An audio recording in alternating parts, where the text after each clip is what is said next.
Então, agora nós vamos ter a mesa de lançamento dos livros. São 2 livros, né? O Futuro se faz hoje, Infância, Adolescência e Juventude, que foi pela editora UFRJ, e Crianças, Adolescentes e Jovens, Viver no Fim do Mundo, pela editora Zagodoni. E essa mesa vai apresentar, é só para dar assim um temperinho para vocês ficarem com vontade de ler os capítulos, então nós vamos chamar alguns dos autores, impossível dar conta de todos esses capítulos, claro, que vão falar um pouco desses seus trabalhos. Então eu vou chamar a professora Lúcia Rabelo,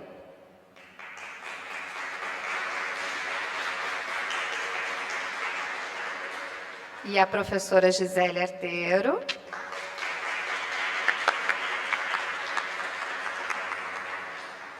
E vocês vão ter que aguentar mais um pouquinho a Cristiana, porque eu vou estar substituindo a Joana, a professora Joana, que não pôde estar aqui. Então, eu vou coordenar e também vou falar do capítulo, tá bem? Então, vamos começar com a professora Lúcia. A professora Lúcia Rabelo, muitos aqui já conhecem, né? Ela é professora titular da UFRJ, pesquisadora sênior do CNPq, que isso, para quem não conhece, é uma raridade, significa uma vida de muitas conquistas. Ela também é uma entusiasta da internacionalização nos estudos da infância, adolescência e juventude, né? E formou muitas pessoas, das quais várias estão aqui hoje. Então, também um pouco falar desse caminho dela de formação, né, de formadora. Também já presidiu comitês internacionais de sociologia da infância, e foi uma das idealizadoras da Rede Jubra, que é uma rede nacional de pesquisadores de juventude, né, a maior que nós temos, que eu saiba. E também fundou a revista Desidades, que é do NIPIAC, agora NIAGE, que muitos de vocês também acredito que conheçam. Então, prazer, vou passar a palavra para a Lúcia.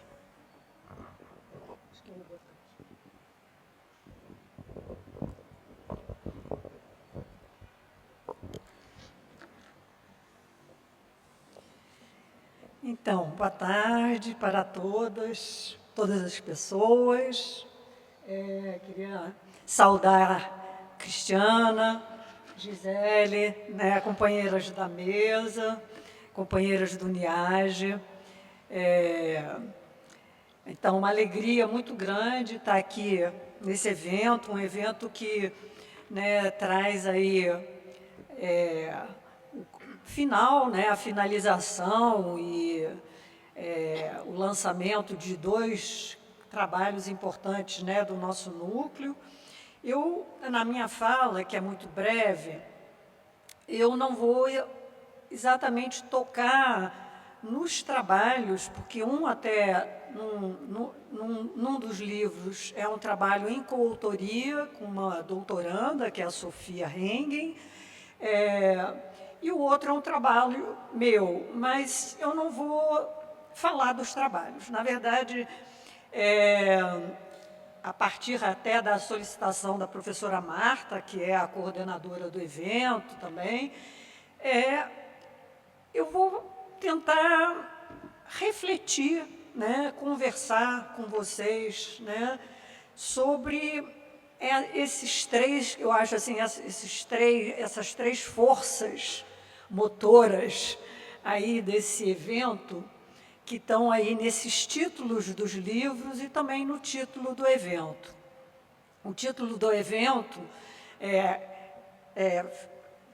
lembrando aqui, No Fim do Mundo, que futuros, né? O título de um dos livros é O Futuro se Faz Hoje, Crianças, Infância, Adolescência e Juventude, e o outro livro, Viver no Fim do Mundo, Crianças e Adolescentes. Então, me parece que eu vejo assim, fim do mundo como uma força que está muito marcada, muito contundentemente aí, né, nesses 3 títulos, né? Fim de mundo, futuro, crianças, adolescentes e jovens. E aí eu pensei em tentar ver como que a gente lida, né, afetivamente, intelectualmente, né, com esses três significantes, né, essas três palavras, né, que, para quem, né, fez algum percurso dentro, né, dessa área de infância, adolescência e juventude, infância, adolescência e juventude sempre encarnaram aquilo que a gente pensava ser o futuro, né? Eu acho que, né, essa ideia de que nós, né, temos o futuro como um futuro aberto, um futuro, né, que a vontade humana, a agência humana pode modelar, que é uma coisa relativamente nova na história humana, e que essa modelagem, ou seja, essa perspectiva aberta de que vamos ser aquilo que a gente decide ser, ou vamos construir um mundo que a gente acha melhor, e que isso sempre esteve muito atrelado, pelo menos nos últimos 100 anos, à infância, juventude e adolescência. Essa fase, né, esse momento biográfico, ele meio que encarnou para a modernidade essa esperança num porvir melhor. E eu reforço muito essa ideia de que, né, esse futuro, né, foi pensado, pelo menos ao longo da modernidade, como um futuro de melhoria, um futuro de progresso. E talvez hoje, né, a minha reflexão é um pouco para, talvez, problematizar ou desarticular essa construção que está muito próxima da gente ainda, está muito afetivamente, muito, mobiliza muito a gente ainda, mas, quem sabe, né, outras articulações podem ser feitas, né? Até porque crianças e jovens talvez não queiram esperar tanto o futuro como antes, né? Quando eu era criança, né, bastante tempo atrás, né, se esperava pacientemente. A ideia do, né, que vai ser quando crescer, talvez para as crianças não faça muito eco, né? Elas querem ser mais no presente e não apenas quando elas crescerem, no futuro. E aí, assim, tentando navegar um pouco por essas três, né, esses três campos de significação, né, fim de mundo, crianças e jovens, e futuro, né, eu gostaria de trazer uma afirmação de uma grande filósofa que o mundo teve, que foi a Hannah Arendt. Porque ela, já em 1954, ela já estava falando de uma crise, e que não era uma crise, talvez, de fim de mundo, mas era uma crise extremamente grave. E essa crise, para ela, tinha a ver com futuro, de certa maneira, e tinha a ver com crianças e jovens dentro da sociedade. Ela escreveu um livro que se chama Crise na Educação, entre o passado e o futuro. E nesse livro que ela discute aí, a crise da educação, ela traz uma afirmação que eu queria chamar a atenção. E ela diz o seguinte, entre aspas: a criança requer proteção e cuidado, de modo que nada destrutivo da parte do mundo possa acontecer com ela. Mas o mundo também requer proteção para ser preservado da destruição que o novo causa ao se abater sobre o mundo a cada nova geração. Eu acho essa frase de uma gravidade, assim, muito grande. Assim, em primeiro lugar, né, vejam, a Hannah Arendt coloca de uma forma muito clara assim, a obrigação que foi celebrada também ao longo da modernidade, a obrigação dos adultos para com as novas gerações. A obrigação de cuidado, de proteção, etc. e tal. Mas também ela fala, né, desse elemento destrutivo, ela usa essa palavra, esse elemento destrutivo que cada nova geração traz para o mundo. E que é um perigo para o mundo, e que tem que ser contido, ou seja, o mundo tem que ser preservado desse poder de destrutividade que as novas gerações apresentam. É claro que nessa frase também a gente pode, né, elocubrar, tem uma relação aí de poder extremamente clara, definida entre crianças e adultos, tem um pacto geracional, né, de que crianças têm que estar no lugar de serem contidas e governadas, e de adultos terem que proteger, cuidar e também governar, controlar e conter.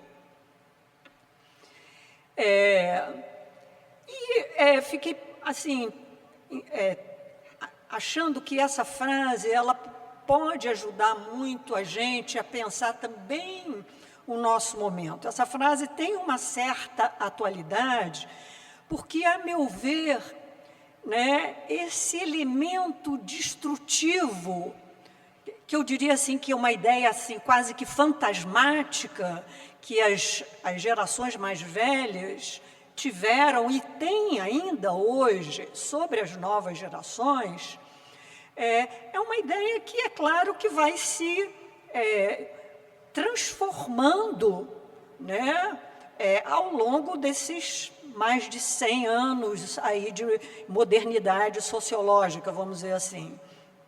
Tá?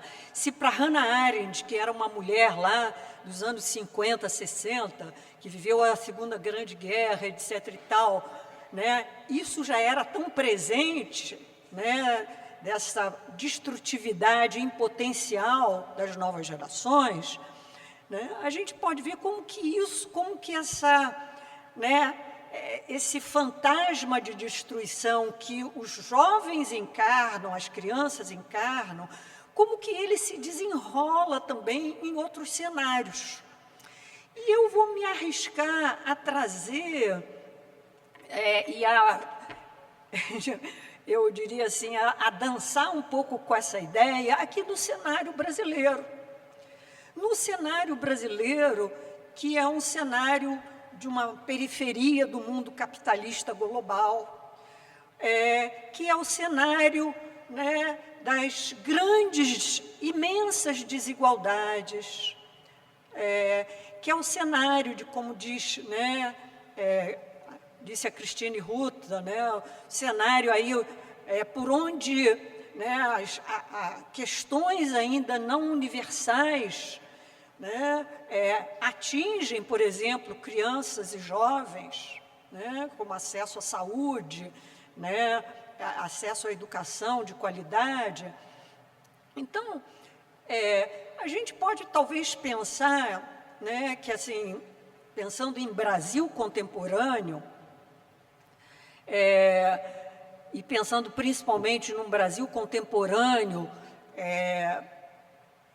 sufocado, asfixiado, estrangulado, cada vez mais por medidas neoliberais que vão justamente limitar o poder que a sociedade, o mundo, nas palavras da Hannah Arendt, o poder que essa sociedade, esse mundo, pode trazer de aporte de cuidado e educação às novas gerações, na medida de que, né, num cenário neoliberal, com restrições de teto de gastos e isso e aquilo, a gente sabe bem nas nossas universidades públicas, né, como que essa precarização, né, tem atingido todos que trabalham, por exemplo, com a educação de jovens, principalmente,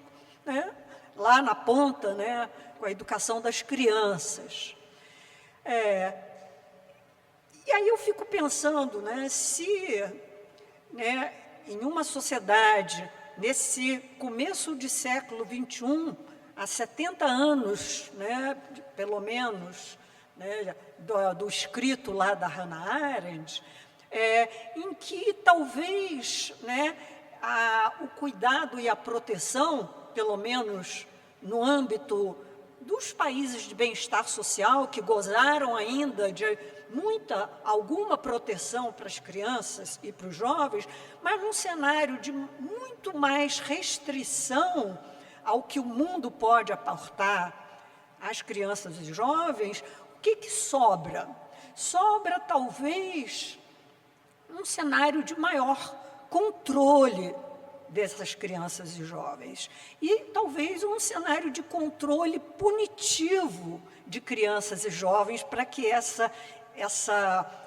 talvez esse medo, esse horror, né, essa destrutividade possa ficar contida e mitigada. Então, eu estou, assim, quase que pensando, né, e talvez até anunciando, hipotetizando, que no nosso mundinho aqui brasileiro, vamos dizer assim, a relação, né, o pacto geracional, ele tenha se aprofundado, talvez, muito mais para o lado, né, da governança mais, eu diria assim, dura, contundente, restritiva e punitiva dos jovens e das crianças.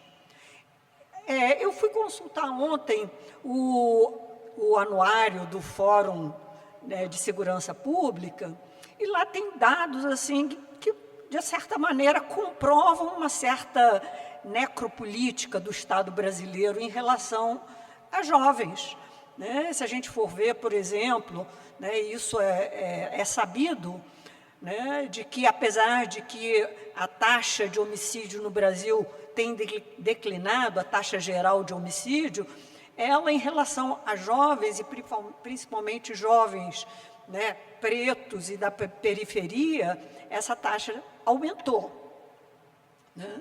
A taxa de estupro de vulneráveis de 1923 para 1924 também aumentou, né? A gente tem um número de jovens, adolescentes encarcerados no Brasil, que é da ordem de 14 mil adolescentes. Isso encarcerados no sistema socioeducativo. Então, de alguma forma, né, a gente fica preocupada e fica também, de alguma forma, mobilizada, afetivamente mobilizada, em relação, né, a como estão, né, jovens, crianças, dentro aí, né, dessa relação, né, que, ainda que tenha algum aporte, ela tem se tornado cada vez mais uma relação da sociedade adulta, que é uma relação que vai muito mais para o controle, para a punição. Se a gente né, levar em conta, talvez, né, a seletividade de como determinadas populações de crianças e jovens, né, estão escolhidas, de certa maneira, para essa, eu diria assim, para esse tipo de tratamento. Mas se a gente até pode tomar uma linha de fuga mais ampla, que é uma linha de fuga que talvez percorre a sociedade de uma maneira geral, se a gente for pensar, por exemplo, nos estados, né, ou nos estados na epidemia de medicalização e de patologização das crianças e jovens. Nesse sentido, né, a pergunta seria, a que serviço está, né, uma relação também geracional em que crianças, né, o estado, eu diria assim, o estado, né, turbulento da infância, o estado instável da infância, o estado desestabilizador da infância, ele é respondido cada vez mais numa resposta de controle medicamentoso e patologizante.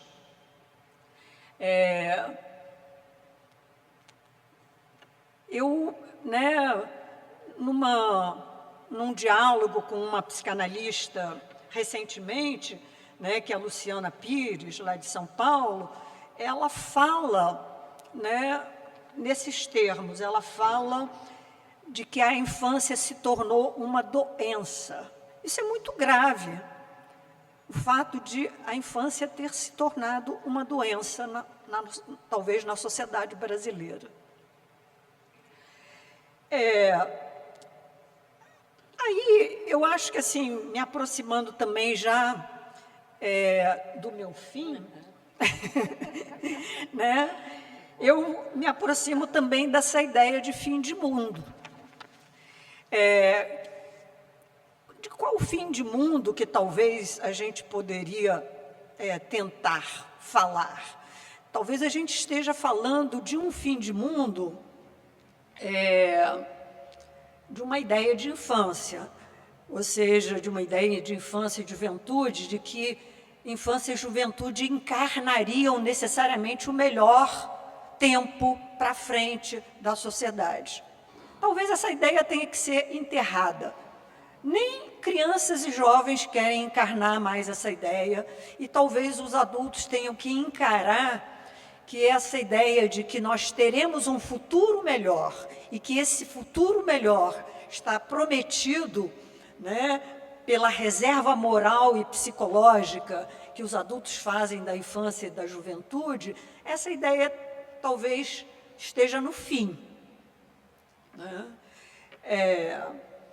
Talvez, né, a gente tenha que encarar, né, uma ideia de fim de um pacto geracional em que adultos e crianças também, né, estiveram dentro de uma relação de poder em que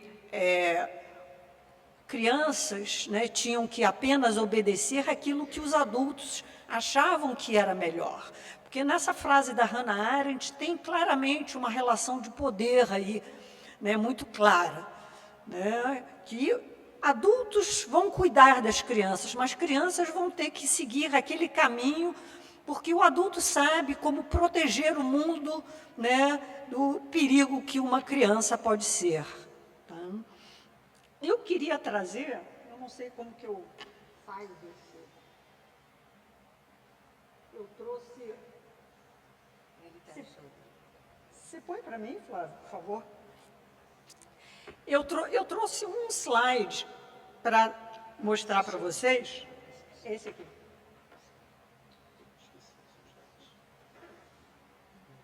Não está dando muito para ver os detalhes, né? Essa é uma pintura de um indígena que se chama Denilson Baniva. É uma pintura O Denilson Baniva é um pintor contemporâneo. Esse é um quadro dele, uma tela dele de 2020, que se chama Mártires Indígenas. Tá?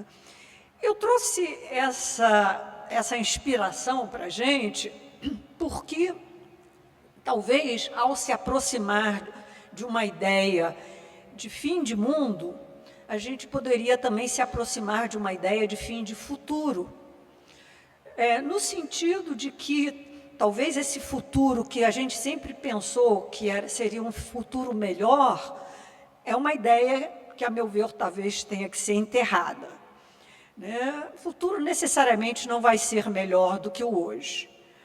E o Baniva, nessa tela, ele traz essa ideia dos mártires indígenas muito como uma visão utópica. O que seria uma visão utópica? Visão utópica, segundo o Ashish Nandi, que é um intelectual indiano, ele vai dizer que é uma visão que se inspira no sofrimento do presente, apenas. Essa é uma visão utópica, a visão de que olha para o presente, para, de alguma forma, entender o presente no sofrimento que ele contém e para, eventualmente, superar esse sofrimento. O Baniva, ao trazer essa tela, ele fala que ele está falando sobre os heróis incógnitos, os heróis desconhecidos. Não os heróis que estão nos livros de história, geografia, que nomeiam as ruas, que nomeiam os nomes de aeroportos, etc. e tal. São os heróis indígenas que estão morrendo diariamente, defendendo a sua terra. Defendendo o seu lugar, e que são anônimos, que ninguém conhece e que, na memória do Brasil, eles não são reconhecidos. A mesma coisa, lembrando um refrão do MST que diz a cada companheiro morto, 1 minuto de silêncio e uma vida de luta.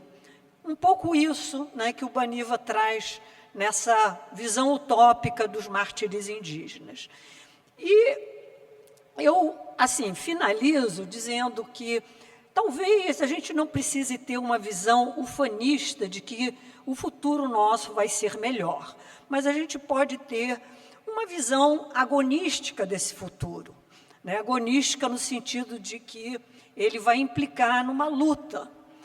E isso significa que a gente, em primeiro lugar, tem que fazer o luto de todos esses fins, esses fins de linha, esses fins de ideia, esses fins de criança, tal como a gente pensou, de futuro, de como a gente pensou, e não desistir da vida, mas talvez pensar que ainda sobra energia para a gente pensar em outras vidas possíveis, não talvez articuladas em cima de talvez visões tão romantizadas, mas visões mais agonísticas, visões mais de luta, pensando no sofrimento presente do nosso país. Então, é isso. Obrigada.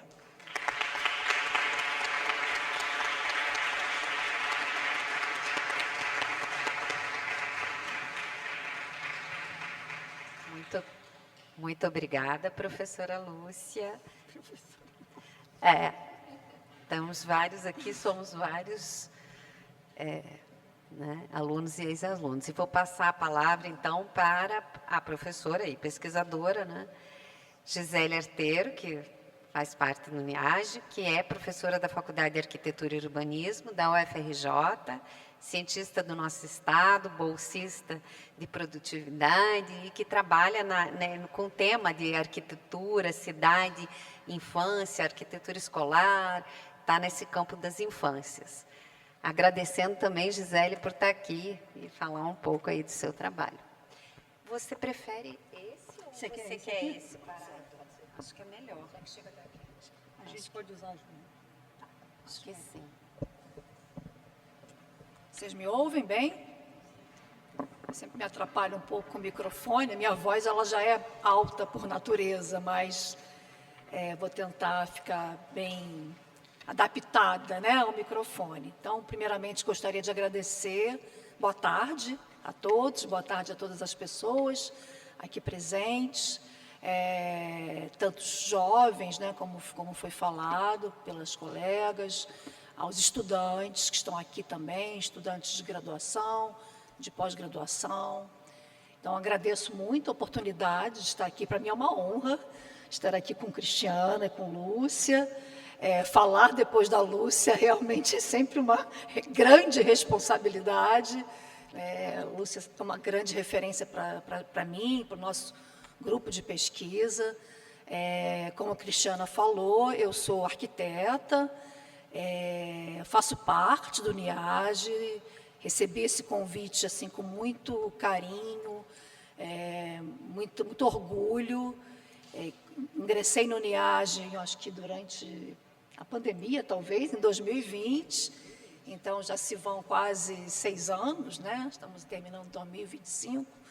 Então, para mim, é uma grande oportunidade de diálogo, né? De pensar infâncias e juventudes, temáticas que são transdisciplinares, então não dá para falar em campos isolados, né? Então, eu visualizo, meu olhar aqui, a minha perspectiva é sob a perspectiva do meu lugar de fala. Sou arquiteta, então, meu lugar de fala é na arquitetura e urbanismo. Então, entendo, né, que infâncias, juventudes e adolescência, a gente está trabalhando uma temática que é transdisciplinar. Não vou falar somente, claro, do viés da arquitetura e urbanismo, mas entendendo que tem outros saberes, outras falas, outros conhecimentos que são construídos nesse diálogo. Eu recebi esse convite, né, das organizadoras, professora Marta, professora Beatriz, professora Simone, para compor uma das publicações que vai ser lançada também hoje. São 2 livros com temas bastante potentes. E quando eu recebi o convite, né, fiquei assim um pouco impactada. O tema, né, o título do livro, ele tem um caráter assim quase apocalíptico, né? O que é viver no fim do mundo? E então, né, convidei o meu coautor, que está aqui presente também, Alan Flandes, que é um grande querido, egresso do programa de pós-graduação, o qual eu dou aula e faço parte. Foi me orientando de mestrado, doutorado, a gente não se larga, né, Alan? E que veio, né, prestigiar o lançamento dessa publicação. Então, fiquei pensando, né, nós ficamos pensando como é que nós poderíamos abordar esse tema. Então, eu vou falar um pouco aqui do nosso texto, né, do nosso capítulo nesse livro, que é uma coletânea, que tem outros trabalhos muito ricos, né, muito potentes, mas eu vou falar um pouquinho do meu trabalho para dar um gostinho, né, para vocês se sentirem também convidados a fazerem essa leitura, né? Então, o título desse capítulo é Territorialidade das Infâncias, Resistência e Insurgência para viver em outros mundos possíveis. Então, essa ideia de fim de mundo, né, eu acho que a gente também pensou um pouco, né, eu e Alan, né, que possibilidades outras a gente pode pensar, né, no sentido de resistência, de insurgência, de micropolíticas que possam, se por um lado a gente tem toda essa catástrofe ambiental, né, todas essas problemáticas emergentes que o planeta já vive, isso é uma realidade, né, a colega professora Cristina, né, falou muito bem sobre isso, mas, por outro lado, temos que pensar também em possibilidades outras de viver nesse mundo. E pensamos, né, que claramente que essas possibilidades outras, não é uma visão também romantizada, né, mas é uma visão esperançosa também, que é a escola, é a educação. Pensar nessa educação, nessas possibilidades de transformação ou talvez mitigação do que a gente tem vivido aí com todas essas crises institucionais, crise climática, tantas crises que a gente tem convivido, pensar que nessa educação, né, nessa possibilidade de escuta, de diálogo com as escolas, diálogo com as crianças, quem sabe não é possível pensar em mudança, em transformação. A gente foi muito impactado pela pandemia, né? Então, eu resgatei, né, junto com o Alan, um texto que nós escrevemos por ocasião da pandemia, bastante impactados com a ausência da escola na vida das nossas crianças, e como que isso, de fato, escancarou, né, as assimetrias existentes, as vulnerabilidades existentes. Eu estava confortavelmente, né, dentro da minha casa, é claro, me ressentindo. Nós somos seres sociais, a gente se ressente do contato com o outro. É muito bom estar aqui num evento presencial. Ficamos, né, fomos atropelados por tantos webinários, né, tantos encontros virtuais. A gente sentia muita falta desses momentos. Mas sou privilegiada, né? Mulher branca, professora, dentro de casa, com possibilidades de sobrevivência, né, morando numa casa, e as assimetrias existentes, e as vulnerabilidades existentes. As nossas crianças, a escola, muito provavelmente, era o único ponto de encontro, de socialização, de convivência, de possibilidade até de alimentação. A gente tem aí graves problemas relacionados à alimentação. Então, como que isso impactou essas infâncias e juventudes? Então, motivados, né, por esse momento, né, e talvez assim, pensando muito na possibilidade de um manifesto, de refletir sobre essas crianças que estavam sem a escola, será que era possível também pensar num momento de mudança da educação, mudança da escola? Será que essas crianças também são sujeitos que têm possibilidade de dialogar e interferir em políticas públicas? Então, a gente tem feito um trabalho, né, já uma trajetória de muito tempo, né, com um grupo que eu coordeno também, participando como pesquisadora do NIAGE, um trabalho de participação, né, de entender qual é a perspectiva desses sujeitos invisibilizados, né, muitas vezes que não têm essas oportunidades de fala. Como é que essas crianças estavam na pandemia? O que eles se ressentiam? O que eles sentiam falta? E de que forma, passado, né, parece que agora a pandemia, eu às vezes me lembro desses momentos, parece que eu estava num filme de ficção científica, não sei se vocês se sentem assim, né? Já se passaram 5 anos, né, e parece que aquele mundo não existia. Mas durante todo esse momento em que a gente esteve isolados socialmente uns dos outros, em nossas casas, de que forma que essas infâncias vulnerabilizadas estavam vivendo esse momento tão difícil que impactou tantas famílias, né? E, a partir dessas lições, será que a pandemia nos ensinou algo? Será que a escola, ela mudou? A gente falou muito sobre um novo normal. Agora teremos um novo normal. O que mudou, né, passados 5 anos da pandemia?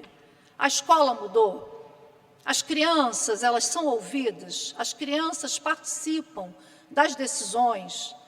Então, assim, pensando nesse olhar de cidade, né, nesse olhar de planejamento urbano, nesse olhar de política pública, de que forma que a gente pode incluir essas crianças, essas juventudes, nas decisões sobre a cidade? Qual é a perspectiva delas sobre a cidade? O que elas vivenciam no seu perambular, no seu ir e vir, né, da casa até a escola? Então, a fala anterior da professora Cristine, com estudantes da Maré, crianças da Maré, eu não gosto de helicóptero. E, claro, É muito assustador quando tem uma operação. A gente está ali no fundão, na UFRJ, do lado, né, da maré, volta e meia, eu estou na minha sala de aula, falei, helicóptero. Caramba, operação, a gente já logo se arrepia, né, se assusta, o que acontece? E quem mora lá? A situação, esse cotidiano, né, desses sujeitos que habitam esses lugares precários, vulneráveis, como é que essa situação acontece para esses sujeitos? Então, motivados, né, por essas reflexões que a pandemia nos proporcionou, nesse artigo, né, eu e Alan, a gente apresenta duas experiências, na verdade, uma experiência ela é o desdobramento de outra experiência, que inclui esses sujeitos no sentido de entender a perspectiva deles em relação à cidade, entendendo a necessidade de uma educação socialmente referenciada e territorializada, né? Porque muitas vezes a gente vê a escola e é uma escola que se isola no seu contexto, né? Uma escola que não conhece, de fato, né, aqueles sujeitos que habitam aqueles territórios. O que eles têm a nos dizer sobre esse ir e vir, sobre esse perambular nesse ir e vir da casa até a escola? Então, fizemos um trabalho assim, bastante robusto, foi fruto de uma parceria com a Prefeitura da cidade do Rio de Janeiro e com a Secretaria Municipal de Educação, no sentido de entender o olhar dos estudantes da rede pública municipal do Rio de Janeiro em relação à cidade. Então, o resultado, né, é um resultado assim, bastante impactante, que nos chama a atenção para a competência desses sujeitos em problematizar os problemas da cidade. Através de desenhos e de textos, eles simplesmente problematizam e fazem verdadeiras denúncias de precariedade de infraestrutura urbana, de falta de saneamento básico, da violência que nos assola no nosso dia a dia, de assédio, de falta de mobilidade. Então, questões gravíssimas e que são, de fato, verdadeiras denúncias, né? E que essas crianças e esses jovens têm muita competência em problematizar. Então, se tem competência em fazer esse diagnóstico, né, que, como nós, arquitetos e urbanistas, fazemos diagnósticos da cidade em relação à precariedade, nós somos os autores do planejamento urbano, nós desenhamos a cidade, nós desenhamos os projetos das escolas, mas a gente não ouve as pessoas. Então, se esses sujeitos, no seu dia a dia, né, no seu cotidiano, têm a capacidade, a competência de falar até de mudanças climáticas, falar que quando chove, alaga porque as pessoas jogam lixo nos rios e com os alagamentos eles não têm condição de ter acesso à escola, por que não ouvi-los e por que não pensar em ações mais localizadas que levem em consideração a fala, né, e a problematização desses sujeitos? Então, foi muito em cima, né, dessas experiências que a gente escreveu esse texto, né, trazendo um pouco dessa construção desses resultados, dessa problematização que essas crianças e jovens, estudantes das escolas públicas do Rio de Janeiro, trouxeram para a gente no sentido de contribuição com política pública. E pensar também que essa escola, né, ela não pode mais ficar encarcerada dentro dos seus muros. A escola não pode ser isolada, encastelada, sem levar em consideração, por exemplo, que, muitas vezes, que ela está dentro de uma favela que tem guerra de facções. Então, de que forma que a gente pode pensar nessa educação socialmente, territorialmente referenciada, se a gente não presta atenção nas situações, na escala local? Então, esse trabalho, né, que nos impactou e que assim, foi muito importante como grupo de pesquisa, de ver, de alguma maneira, né, esse diálogo com as crianças, como subsídios para planejamento da cidade. Então, eu tenho aqui né, claro que pequenas pinceladas, né, não são grandes avanços, são pequenas gotas, pequenas sementes, mas a gente teve a oportunidade de ver algumas dessas respostas, alguns desses desejos nos planos municipais, como no plano de desenvolvimento da cidade, de ação climática do Rio de Janeiro e no plano estratégico da cidade.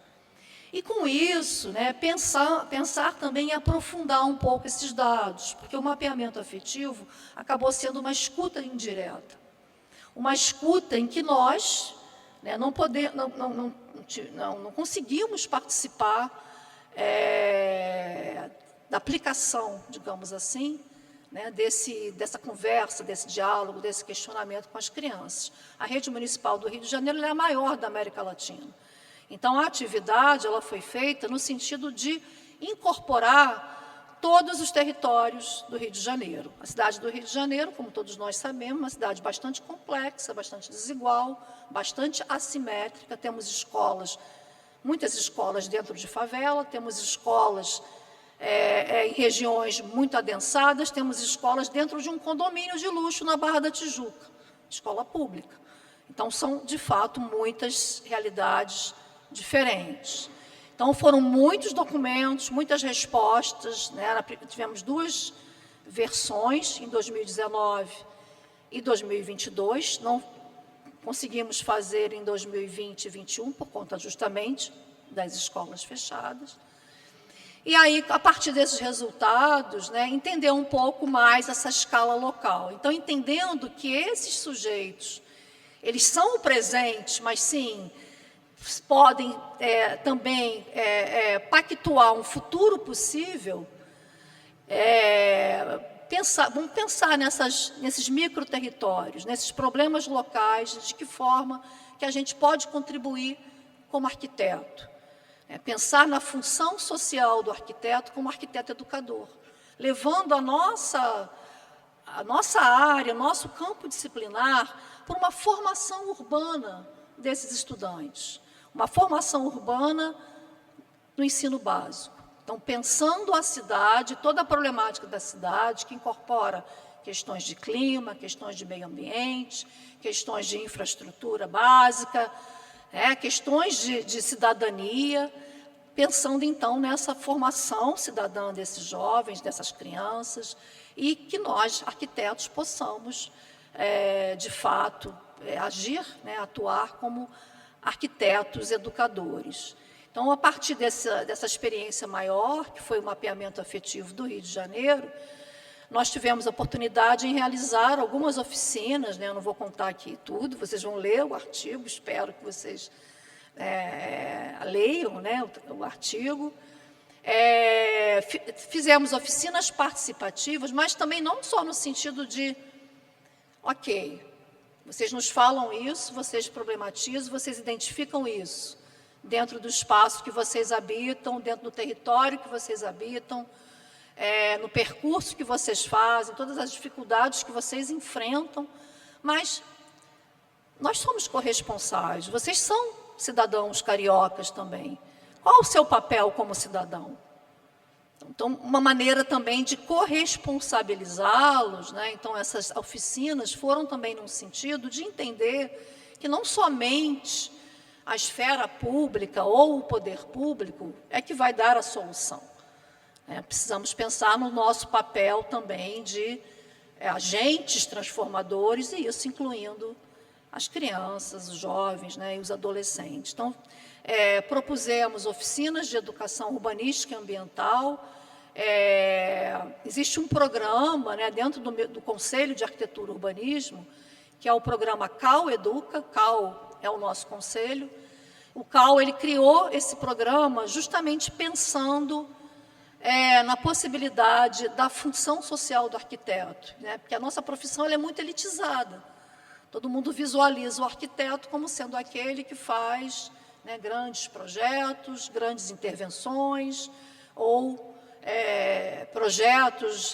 grandes projetos residenciais, né, projetos para uma faixa de renda que não atinge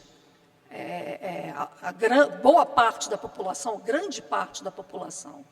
Então, desmistificar um pouco essa visão elitizada da nossa profissão e tentar aproximar o nosso campo disciplinar, levando esse conhecimento para as escolas, né? Problematizando a cidade, entendendo um pouco dessa infraestrutura urbana e de que forma que essas crianças e jovens podem estabelecer um pacto de transformação. Então, além de diagnosticar, além de problematizar, além de estimular uma consciência crítica, cidadã, sim, somos também responsáveis por, na medida que eu jogo lixo na rua, eu sou responsável.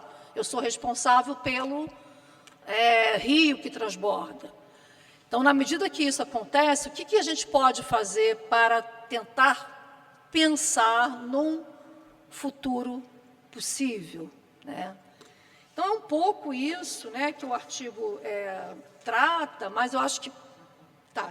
vou terminar. Eu acho que, principalmente, né, o que eu queria chamar a atenção é a ideia dessa corresponsabilidade cidadã. Através dessa participação, através dessa escuta sensível, desse diálogo, dessa possibilidade também de diálogo intergeracional, ouvir as crianças e também os professores, os adultos, né, para que a gente possa, de fato, pensar na construção de espaços mais justos, espaços mais acessíveis, inclusivos e mais resilientes, e, quem sabe, com possibilidades de mitigação da crise climática que nos assola, né, que já está aí, né, já é uma realidade. Obrigada, gente.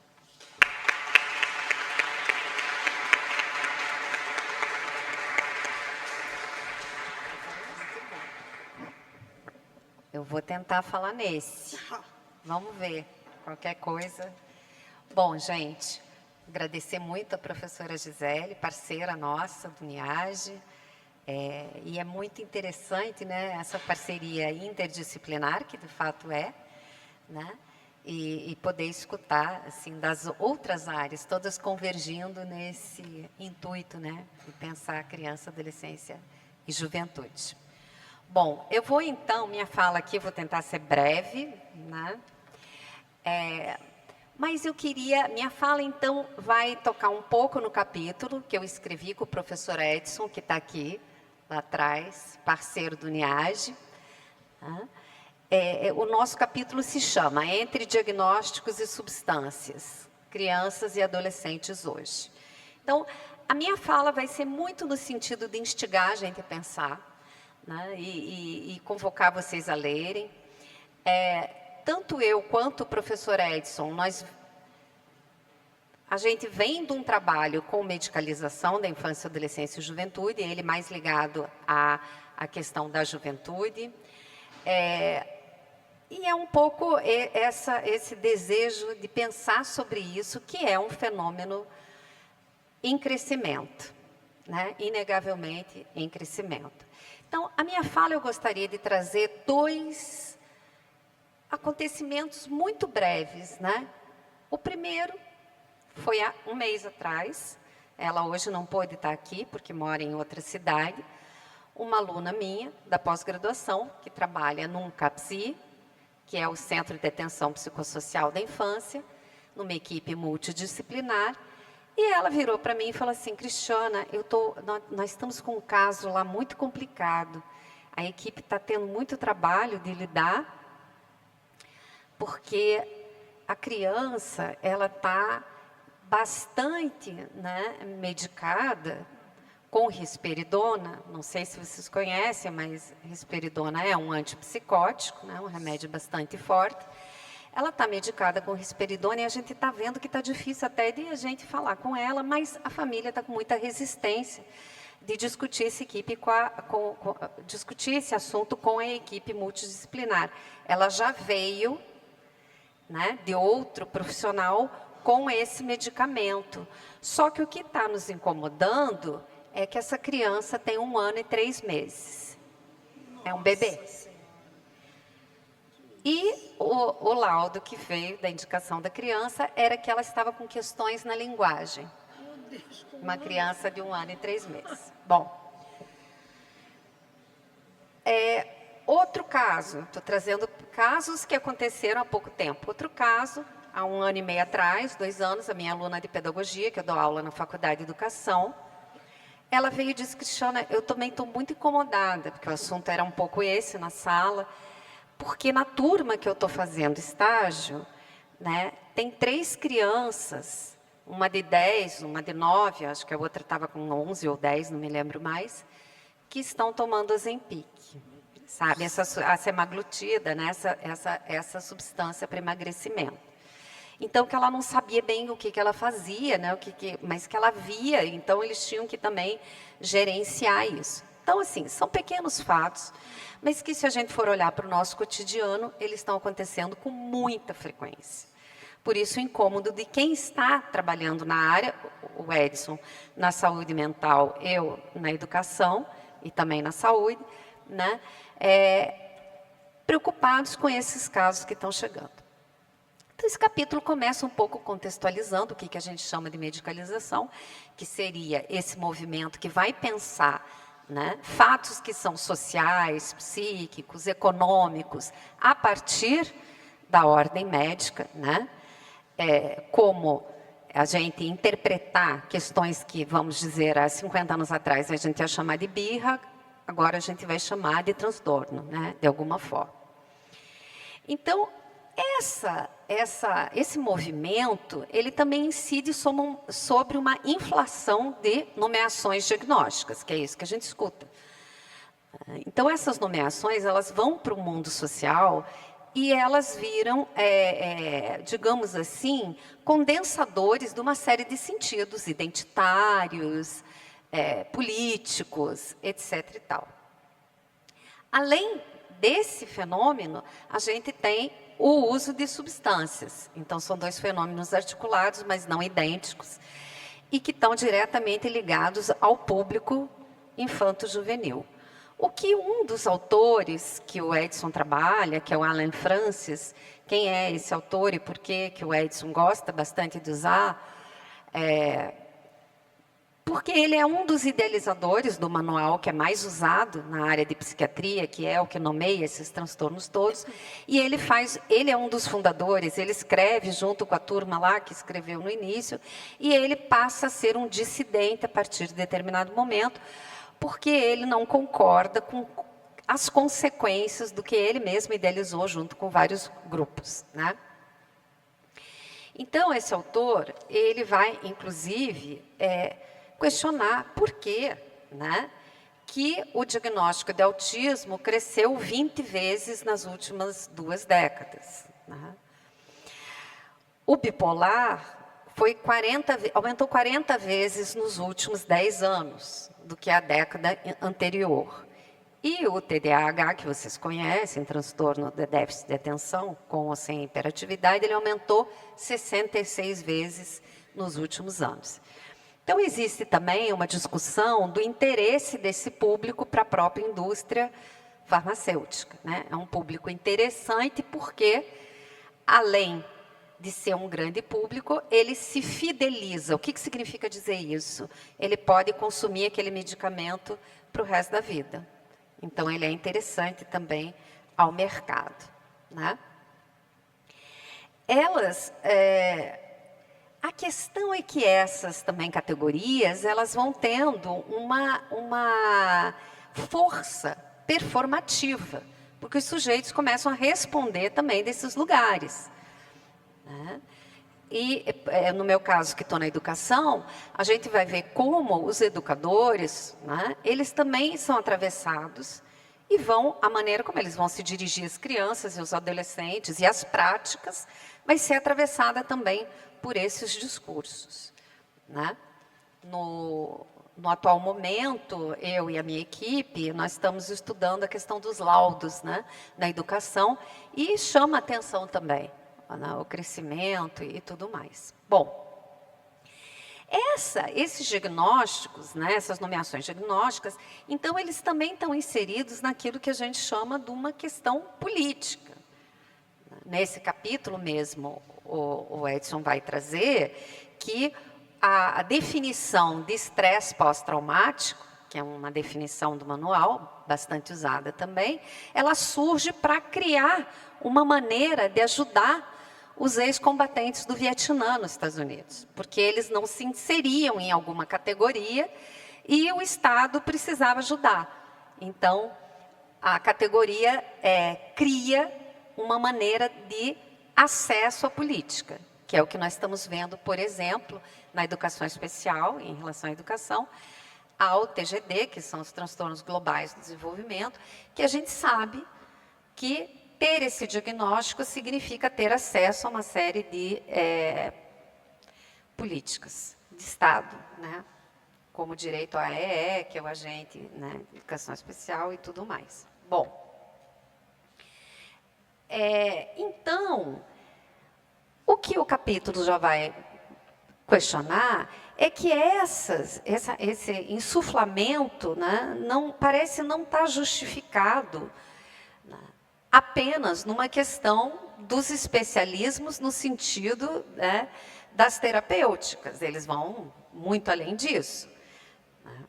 E aí, como pensar, né, em políticas até de proteção da infância diante disso? É muito interessante porque nós temos, também fazendo uma digressão um pouco do capítulo, nós temos políticas. Um país do nosso tamanho, continental, ele tem paradoxos nas próprias leis. Então, nós temos algumas leis que são pró-medicalizantes, e eu diria, né, pelo levantamento que nós fizemos há pouco tempo, elas prevalecem, mas nós temos políticas desmedicalizantes, né? O que acontece na prática é que essas políticas desmedicalizantes, elas acabam não prevalecendo, né? Aí nós temos a questão do mainstreaming, né, do que acaba passando à frente dos outros campos de saber. Depois do capítulo fazer esse questionamento para a gente pensar, ele se encaminha para pensar a questão dos adultos diante das crianças e dos adolescentes. Por quê? No campo da infância, sobretudo, quem vai levar essa criança, ou quem vai indicar que essa criança busque algo, vai ser um adulto. Vai ser o adulto da escola, ou vai ser o adulto da família, ou vai ser o adulto especialista. Mas parte de um adulto, né? O tempo todo que eu tive lá no SPIA, que é o Serviço de Psiquiatria da Infância e Adolescência, só chegou uma criança por conta própria, em anos. Elas não chegam por conta própria, elas vão chegar levadas por um outro, que geralmente é um adulto. Então, o que será? Então, a minha pergunta vai no sentido de o que será que está nos movendo como adultos a aderir a essa lógica, né? Porque nós aderimos. Isso não acontece solto, né? Nós estamos aderindo a essa lógica. E aí, no texto, já um ponto que eu elenco como possível dessa adesão, e que nos atravessa a todos, inclusive a mim, é claro, vivo nesse mundo, é aquilo que alguns autores vão chamar de perpétuo presente, né? Que seria esse tempo condensado no agora, que estaria muito atravessado pelas questões tecnológicas, que nos atravessam mesmo, né? E que nos parece que está indicando assim, um caminho de que a gente está tentando, enquanto seres humanos, responder na mesma medida da máquina, né? Vamos acelerar também. Só que essa aceleração, ela traz uma questão para nós. Por quê? A gente não responde nessa mesma velocidade, não tem como. E aí, a substância, a droga, né, se apresenta como uma saída muito interessante, porque ela tem essa promessa da rapidez. Eu não sei se vocês, quem já leu, mas eu não sei se vocês lembram que nos anos 90, quando estava a discussão do TDAH, que era um boom disso, tinham pessoas de renome dizendo, e está publicado, por isso eu posso falar aqui, que se a criança não tomasse a substância, ela teria chance de ser delinquente. Então, tinha uma associação do uso da substância com a delinquência ou não delinquência. Isso nos anos 90. Então, essa promessa é uma promessa muito sedutora, né, que a gente está comprando. Né? Agora, vejam, a gente também tem que escutar os efeitos que isso tem. Eu vou dar um outro exemplo de uma aluna que diz assim, Cristiana, você está questionando isso tudo, mas eu vou te dizer, depois que o meu irmão teve o diagnóstico, né, minha família toda passou a não chamar mais ele de preguiçoso, burro, etc. e tal. Então, por que a gente está precisando recorrer a esse dispositivo para poder alterar uma forma de lidar com essas crianças? Isso é impressionante, porque nas escolas a gente vai escutar muito isso. Né? Bom, até, eu não trouxe aqui, mas até uma fala de uma professora, de uma pesquisa que a gente fez, ela diz assim, não, o laudo é fundamental, porque você veja, eu vou chamar a família, eu digo assim, não sou eu que estou falando, não é professora, não, é o laudo. Entendeu? Então, como um deslocamento, né? Assim, no sentido de que, eu venho me batendo muito com isso, assim, dos professores, sobretudo, eles acreditarem que são eles os especialistas em ensino-aprendizagem. Não é o médico, não é o psicólogo, né? São eles. Mas é como se existisse uma transferência, né? Legitimada pelo mundo social. Né? A gente não pode fazer nada se não tiver laudo. Não pode, não pode. As escolas têm essa regra. Você não pode adaptar, né, uma metodologia porque essa criança não tem laudo. Os famigerados laudados, né, que essa expressão é muito usada. Bom, então essa aceleração, por exemplo, poderia ser uma forma aí que estaria andando de mãos juntas com a questão das substâncias. Mas tem várias outras. Né? A questão da horizontalidade no geracional, essa assimetria que seria tão importante, né, para as gerações, ela estaria muito mais questionada nesse nosso mundo. Né? Então, a horizontalidade ela traz questões.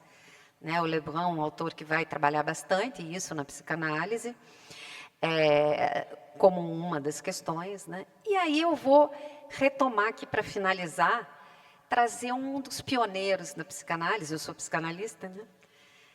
Que ele é pouco lido no Brasil, né? Mas ele era das reuniões das quartas-feiras, que é o Siegfried Bernfeld.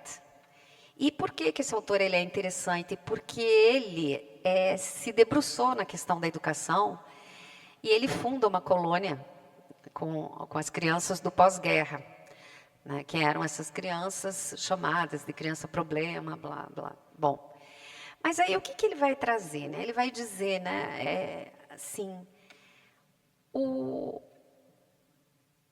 é o contrário. Né? Isso ele está falando lá no pós-guerra, veja quantas décadas isso passou. Né?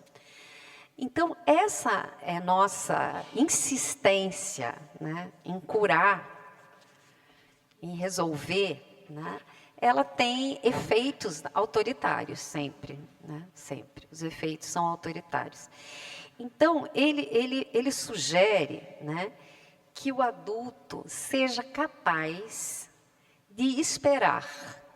Né? Só que essa espera não é qualquer espera. Né?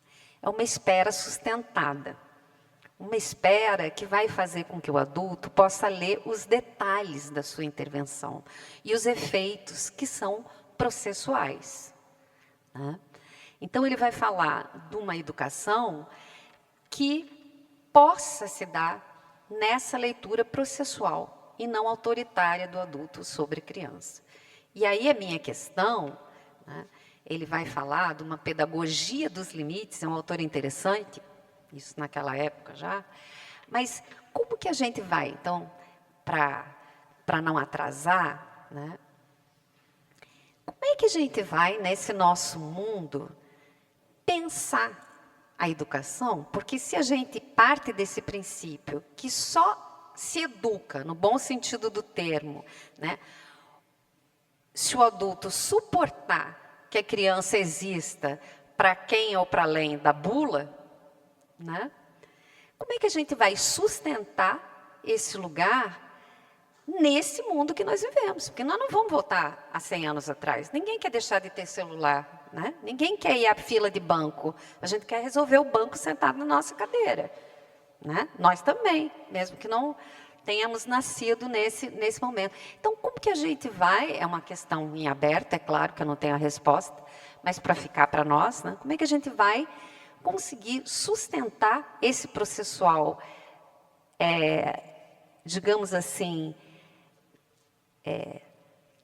que é o mote de qualquer educação no bom sentido do termo. Então, eu acho que essa é a nossa grande missão atual, de pensar em relação às crianças. Bom, vamos deixar isso em aberto para a gente discutir. Muito obrigada, gente.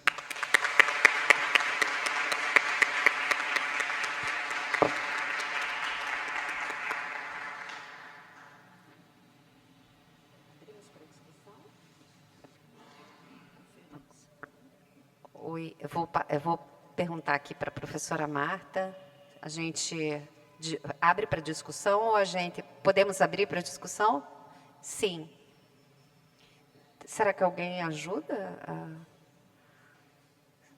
Olha, tem... Bias. Tem um microfone que anda. A Conceição, a professora Conceição vai nos ajudar, também do NIAGE.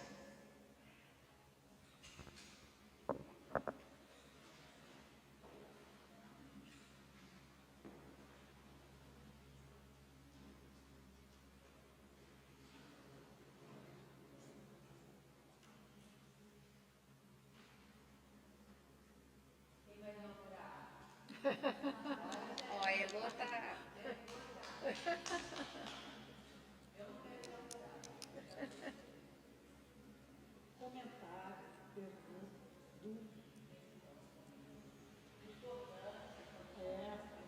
Dúvidas?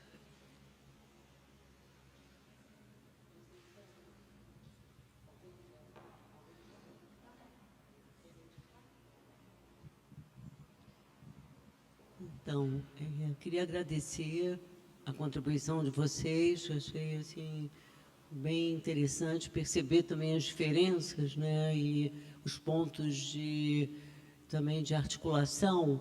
Um deles, né, que eu acho que uma espécie de ponto em comum na minha compreensão, eu acho que é a mesma questão de, assim, são dois termos que ficaram na minha cabeça, a questão da dor e do poder. Né, assim, um pouco o que a gente faz, né, com a dor assim, da existência atual, e, ao mesmo tempo, o quanto que isso está marcado por um poder como alguma coisa assim, que tem que ser aplacada, e que eu acho que isso acontece no plano, sei lá, dos espaços, né, espaços urbanos, nos espaços privados também, né, e também dessa medicalização como contenção, e com isso que a Lúcia falou, assim, em termos, né, do negativo disso, que seria essa possibilidade de uma certa aceitação da mudança, né, de alguma coisa assim, de fazer o luto, e que fazer o luto é um pouco também abrir mão desse poder de conhecer, né, o poder de saber do que vai ser. Então, um pouco assim, não sei se vocês concordam, assim, se identificam com isso, mas foi um pouco a repercussão que teve em mim do que eu ouvi vocês falarem. Acho que assim, umas 3, né, se tiver.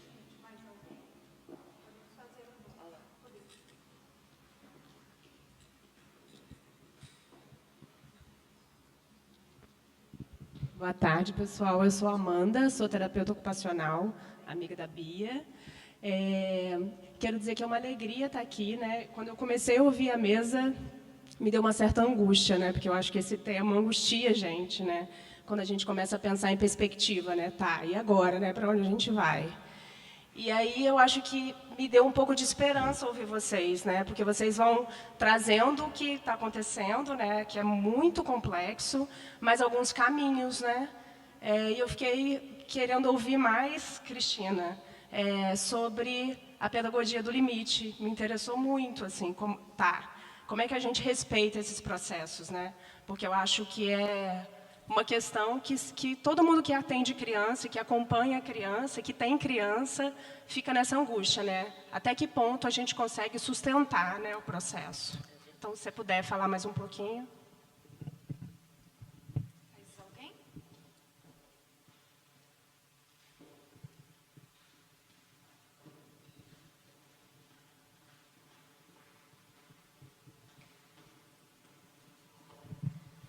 Boa tarde, eu me chamo Luísa, eu sou psicóloga clínica e sou especialista em crianças e adolescentes e atualmente tenho me defrontado muito com a questão do uso de telas e acho que esse é um tema também bastante importante para a gente discutir aqui, não só na psicanálise, mas também dentro do campo da educação, né? Visto que tem uma lei que proíbe o uso de telas para menores de 16 anos e eu queria ouvir um pouco vocês com relação a isso.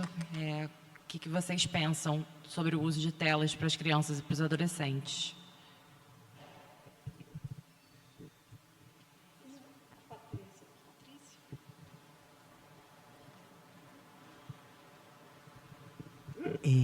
Então, eu sou professora da Faculdade de Educação e eu acho que as três falas dizem muito para a educação, né? Então, a gente está vivendo também uma crise da educação. Então, às vezes, colocar na educação, né, como é que a gente também pensa, né, a educação. Eu acho que isso tem, né, a Gisele, quando traz o que as crianças falam, você foi às escolas, né, a educação com essa questão muito séria mesmo, de não suportar o diferente, né. A gente tem visto, sou professor de prática de ensino, vou lá nas escolas, né? Então, já fala assim, laudado, não laudado. Então, tem toda uma coisa do laudado, assim, gente, vamos... Né? A criança desobediente é TOD, então vai dando nomes e diagnósticos, e isso parece que dá um certo conforto, né? E, ao mesmo tempo, também, eu acho que tira da educação também a possibilidade de lidar com o diferente, né? Então, eu acho, mas, de qualquer forma, é muito difícil mesmo, né? E Lúcia, ela traz essa questão... O tempo todo eu fico pensando nessa frase, eu lembro do Krenak, né? Assim, que outros mundos, né? Eu acho que, assim, aí a educação tem a ver com isso também, né? Porque se esse mundo aqui não está bom, não é possível mais viver... se sustentar neste mundo...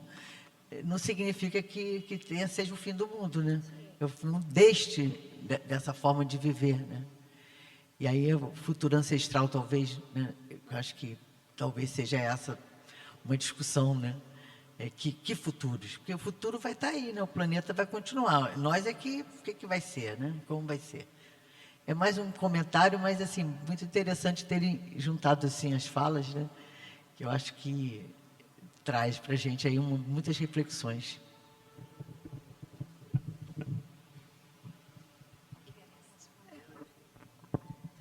Falando um pouquinho sobre o comentário da Marta, né, sobre poder, eu penso assim, né, que essa questão de se abrir para o outro, né, nos processos participativos, né, que não são... Muitos aqui também trabalham dessa forma, né? Bia trabalha com jovens, Patrícia e Conceição também trabalham com escolas, né? Então, você se abrir para o outro, eu acho que você coloca, meio que desestrutura, né, essa questão do poder do adulto sobre a criança, né? Essa visão adultocêntrica que o adulto se sente autorizado, né, e legitimado a saber o que a criança quer, o que a criança percebe, o que é melhor para aquela criança. Então, no caso, né, de quem trabalha com processo participativo, eu vejo muito né, você se desestruturar para poder tirar essa visão adultocêntrica, né, esse poder que a gente, às vezes, fica numa expectativa, né, e a criança mesmo, na hora que ela está participando de uma atividade, ela também fica na expectativa de que ela tem que responder aquilo que o adulto quer, aquilo que o adulto espera dela, né? Então, ela se enquadra, ela se molda, né? Então, acostumada a uma relação de poder, E em relação à escola, eu vejo também que é muito interessante quando a gente faz atividade em escola, que muitas vezes, né, esse tipo de oficina, dentro da escola, a criança se preocupa muito. Justamente se vale nota, ela se preocupa se está sendo avaliada, né, essa coisa da atividade escolarizada, né? Então, eu estou sendo avaliado, será que minha resposta vai impactar de alguma maneira, né? Eu vou passar de ano por conta da minha resposta. Então, essa expectativa que eu acho que a criança o tempo inteiro, né, ela fica perante ao adulto, né? Existe toda essa visão, essa posição de poder e de hierarquia, né? Bom, sobre medicalização, acho que é com vocês. Agradecer as perguntas, né? Vamos ver se eu consigo. Eu não estava sem, não anotei. Uma foi sobre a questão da pedagogia dos limites, né? Que a colega de TO fez. É muito interessante, porque você veja, já, né, há muitas décadas atrás, já tinha um pouco essa questão. O que os teóricos da psicanálise e educação vão responder, alguns deles, ou a maioria deles, né, é que a gente, no fundo, quer ter todo o saber sobre educação e sobre a criança, né? Então, a criança toda, é como se a gente tivesse que dominar isso. Eu não sei se a gente consegue criar, né, espaços, mas eu acho que conseguimos sim, e já vou dar um exemplo para vocês, para criar condições de suportar o não saber, porque é disso que se trata, né? Você só constrói um saber mais apropriado se você aceitar o não saber, que aí você vai buscar, né? Eu acho que é isso que a gente não está sustentando muito, porque aí a gente entra lá no Google, a gente, né, vai seguir o Instagram, enfim, para logo saber, né? Então, é criar esses espaços. E a escola, com todos os problemas que ela atravessa, e acho que são vários, é preciso dizer algo que eu já repeti num texto e vou dizer, é só você ver o resultado da pandemia, que a gente pesquisou pandemia também, o aumento das violências em relação à infância e adolescência, quando não existiu o espaço geográfico da escola. Então, com todos os problemas que a nossa educação enfrenta, a gente precisa admitir, e isso é estatístico, não é a Cristiana que está dizendo, está lá nos dados do INEP e tudo mais, né, que ainda a escola é um dispositivo principal de cuidado para as crianças e jovens, com todos os problemas que a gente atravessa. É real, não teve escola, primeiro, não temos nem acesso a essas crianças. E depois, o resultado, que é o aumento drástico da violência. Então, eu acho que esse é um ponto, né, importante. Em relação às telas, especificamente, não é minha área, né, e não saberia responder de uma forma mais apropriada, mas a gente já imagina, assim, que a gente pensa na velocidade, na imediaticidade da imagem, e que isso vai ter impacto sobre o psiquismo. Essa semana mesmo eu estava conversando com uma colega mais na área e pensando, assim, por exemplo, para a psicanálise, né, o princípio de realidade, que é um dos princípios, né, que estaria mais ligado à questão do limite, tentando fazer alguma relação com a pergunta do colega, ele se faz num registro que é muito diferente do princípio do prazer e do modelo alucinatório, desde o início, que seria, o que seria esse alucinatório, falando assim, muito no senso comum? O sonho, isso que não estaria tão atravessado pela realidade. Só que na hora que você tem um brinquedo, um jogo, por exemplo, que tem essa dimensão, que não tem muito dentro e fora, né? Você pode acionar a qualquer hora, a qualquer tempo, e você controla o bonequinho, e você, etc. e tal, achar que isso não vai ter um impacto é muito ingênuo da nossa parte. Sim. Quais impactos a gente ainda não sabe, não são só negativos também. Mas achar que isso não vai ter um impacto é muita ingenuidade na questão da subjetividade. Então, eu acho que a gente ainda está um pouco discutindo isso muito no princípio, sem saber exatamente os efeitos. Por exemplo, aí posso falar na universidade, né, que é meus alunos, uma questão que eu acho que é muito séria, que está nos atravessando e que também nós não sabemos responder, é o que vai ser feito com a argumentação escrita. Porque na medida em que as pessoas não escrevem mais, e por que vai se inscrever se a IA está fazendo muito melhor do que você? É um fato real, né? O que vai ser disso? A gente vai abrir mão disso, não vai? Que impactos isso vai ter na própria cognição? Não sei, né? Os estudiosos da cognição vão falar. Eu acho que nós não sabemos ainda. O que a gente sabe é que, provavelmente, nos próximos anos, a gente vai ter que até regular isso no sentido da universidade. Não sei. Enfim, passar para a Lúcia. Vou comentar essa pergunta, né, que é uma pergunta sobre as tecnologias. Eu vejo, assim, dois caminhos de resposta, porque uma coisa é a gente se perguntar o que a gente faz com a tecnologia, não apenas do ponto de vista, vamos dizer assim, da proteção ou do cuidado, né, com as crianças e jovens. Talvez até a gente deveria ser mais crítico por que isso impactaria apenas as crianças e jovens, né? Talvez a gente tenha que se perguntar o que o mundo adulto faz, né?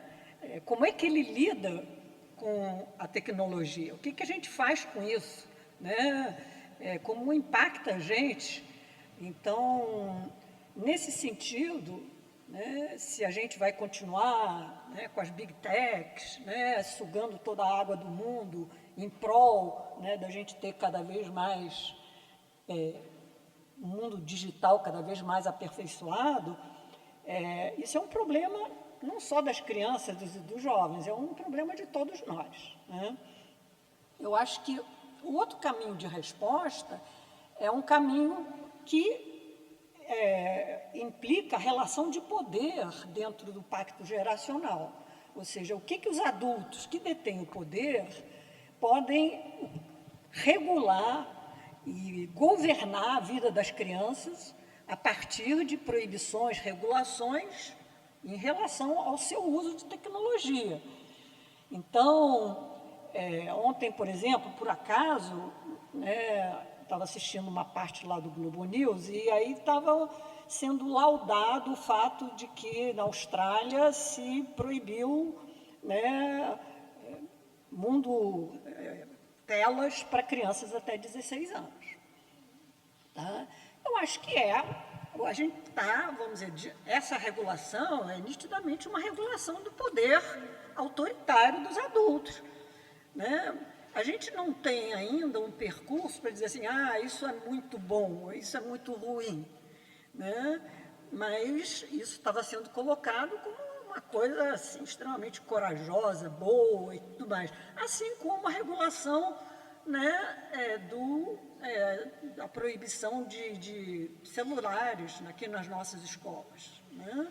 Que foi também, eu não estou dizendo, né, que seria bom ou seria ruim, eu acho que tem que ter muito mais debate, inclusive chamando crianças e jovens para debater isso, né? Falando com uma coordenadora de CRE, ela achou ótimo porque, vamos dizer assim, quer dizer, ela não achou bom, né? Porque o que ia acontecer? As crianças iam para o recreio e iam se trucidar no recreio. Se elas tivessem o celular, elas iam ficar quietinhas lá, né? Cada uma jogando o seu joguinho no seu celular. Então, a questão é muito mais complexa, é muito mais densa, né? E, nesse sentido, eu acho que talvez ela possa direcionar debates diferentes. Um debate que eu acho que é nitidamente o que a gente faz, né, com tanta tecnologia, para onde a gente vai, para onde o mundo vai, né, o que a gente vai se tornar, né? O Franco Berardi, que é um ativista intelectual, ele vai dizer, vamos nos tornar todos isolados, deprimidos, né, cada um na sua, né, e daqui a 50 anos, quando a população do mundo for basicamente de idosos, esse mundo vai ser um mundo completamente inabitável do ponto de vista afetivo, sentimental. Então, eu acho que temos que pensar, eu acho que profundamente sobre, né, o impacto da tecnologia sobre nós humanos, de uma forma geral, e não apenas focar o debate, talvez, né, como se a gente fosse, né, proteger crianças e jovens desse grande, desse grande perigo, que nós mesmos não colocamos, né, não focamos, né, como que ele está afetando a própria vida, né, nossa, dos adultos.